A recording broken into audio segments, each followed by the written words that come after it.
Okay, LPG gas. இந்த LPG அதாவது liquefied petroleum gas அப்படிங்கிறத வந்து கேஸ் ஃபார்ம்ல இருந்து எப்படி லிக்விட் ஃபார்மா மாத்துறாங்க.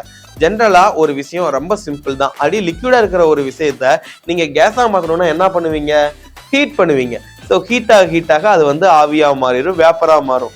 அதே மாதிரியே அதுல இருந்து அந்த ஹீட்டை ரெடியூஸ் பண்ணிட்டீங்கன்னா அது லிக்விடா மாறிடும். அதே மாதிரி தான் இந்த எல்பிஜி அப்படின்னு சொல்ற கேஸ்ல இருந்து லிக்விடா மாத்துறதுக்கு நீங்க அதுல இருந்து ஹீட்டை வெளியெடுக்கணும். விச் மீன்ஸ் அதை கம்ப்ரஸ் பண்ணணும். கம்ப்ரஸ் பண்ணும்போது என்ன ஆகும் அப்படின்னா அது வந்து ஹீட்டு கம்மியாகி நம்மளுக்கு லிக்விடா மாறிடும். ஹீட்டு கம்மினா எவ்வளவு? இது நார்மலா நம்ம எல்பிஜி கேஸ் வீட்டில் இருக்கிறது வந்து பாத்தீங்க அப்படின்னா -45 டிகிரியில அது வந்து இருக்கும். அது வெளியே வரும்போது பாத்தீங்க அப்படின்னா பாயிலிங் டெம்பரேச்சருக்கு வரும், ஆட்டோமேட்டிக்கா கேஸா மாறிடும்.